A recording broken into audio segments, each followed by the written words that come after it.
Let's begin with an example of a kick drum synth patch. So we're going to be using oscillator A in sine wave mode. So we'll just bring that up in the mixer. Right now I just have it on LP1. We're not going to really be using the filter much at first. And we have a gate that is coming from the SQ1. It could be from anywhere, it could be from MIDI. But in this case, I have this gate malted because I want to take it to the global gate input, but also to the sync input of this oscillator. So we'll put that into hard sync. That'll make sure that each kick is lined up exactly the same way, and it gives it a much tighter feel. The basics of this are we're going to use ADSR for the volume envelope, and we're going to use envelope B as the FM modulation for the pitch of this oscillator. So I'm going to patch this into here, and I'm going to start playing this so you can hear what's going on. So right now, that's with no FM. We're just hearing a low thud. Getting this right makes a difference, so you got to play with that shape to see what you like. And here, this is really sharp.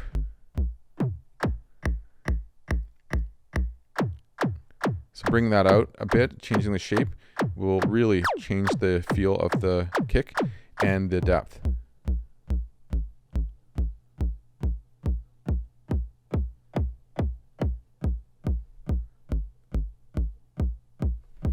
I already have some distortion on, so we can get a cleaner sound like this. I can also overdrive in the mixer and in the filter.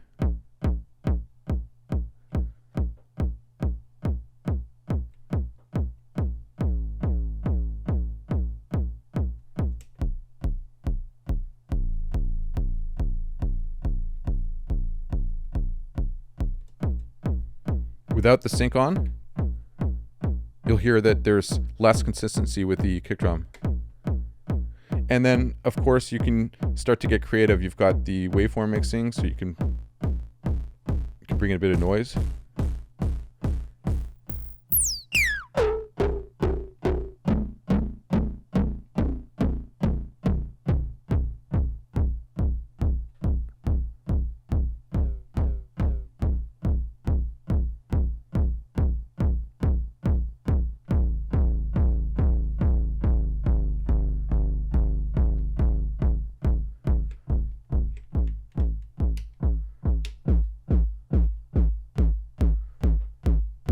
Make it a bit softer.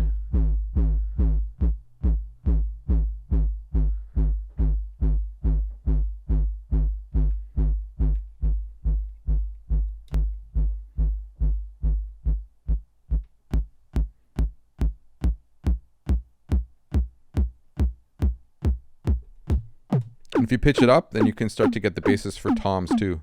I'm going to put less modulation.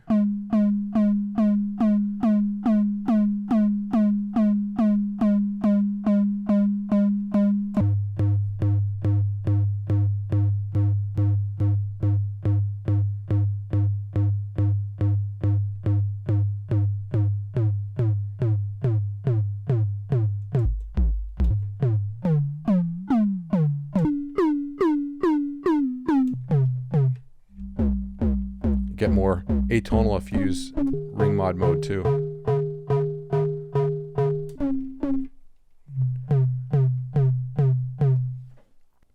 For clap synthesis, we're going to primarily focus on using this noise source through the filter.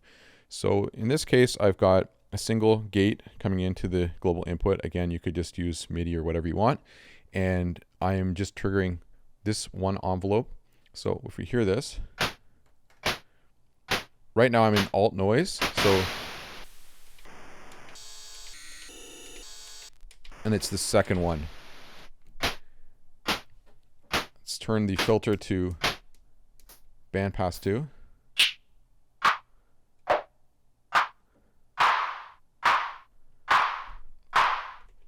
That's already pretty good sounding clap. Of course, you can play with the filters.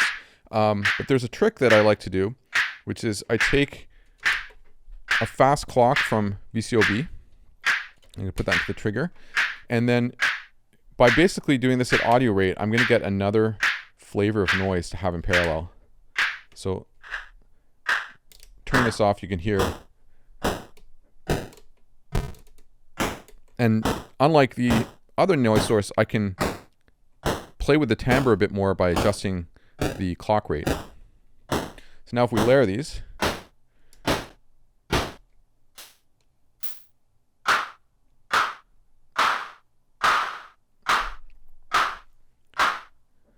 we can put some distortion.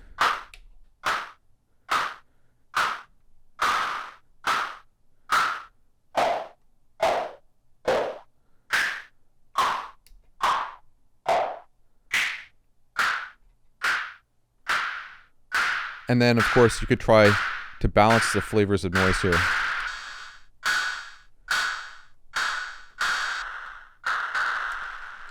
This is more of a crackle.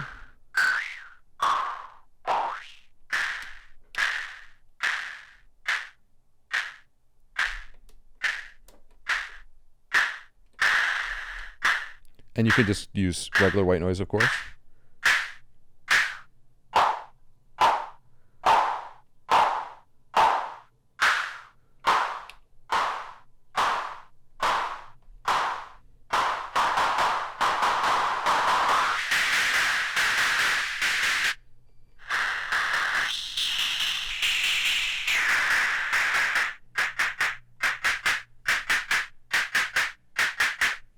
Next up, we're going to synthesize a snare sound. So to start with, I've got the triangle waveform from VCO-A patched into this channel of the mixer, and then I've also got some noise, again, from the alt source. And if we hear it, there's just actually, we'll just do this. We're on the second octave, and we've got that nice grainy noise sound. So much like the kick drum, we need a FM percussive source. So, and by percussive, I just mean a quick envelope. So we'll patch envelope B into here. And let's run this sequence. So that's just the triangle with no FM. And I find you really want to play with this quite a bit. That's the body of the snare, and then we're going to add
and then I think that's pretty good.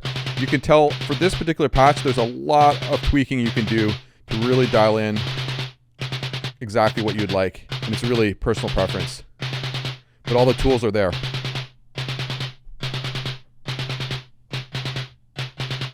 It's pretty easy to do cymbal synthesis because we have these great noise sources to use. So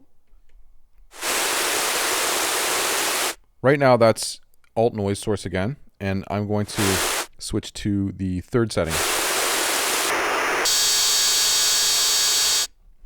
I have just an envelope for the output level, and I have it going through a high pass filter. So let's run a little sequence.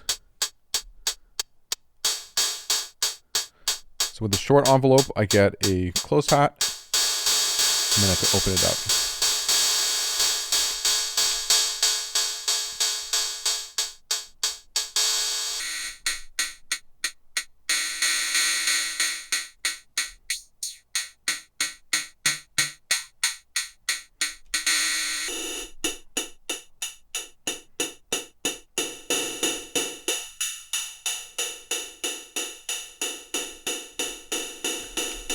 Put a little bit of saturation on.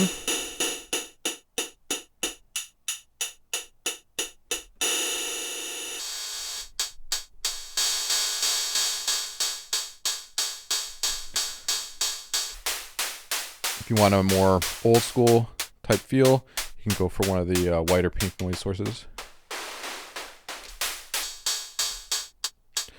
And then you can go beyond this if you start to layer in some FM tones. So we bring in the sine wave from VCO A.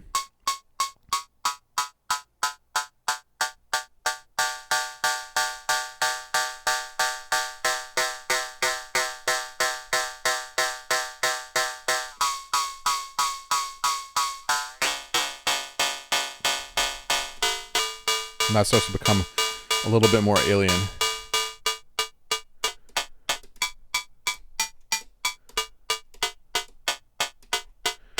Bring the ring mod in too.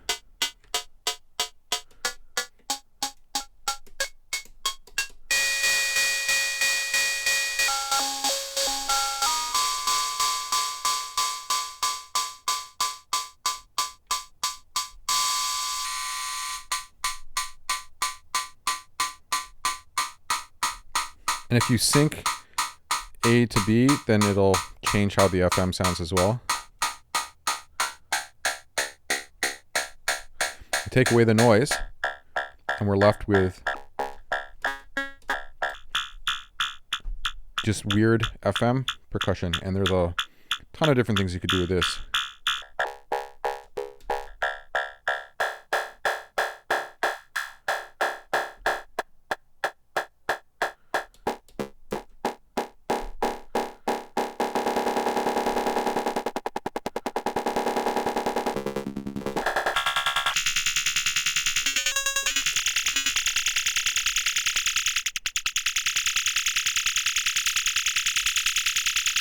Try different waveforms for FM.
And then we can add some delay to that too.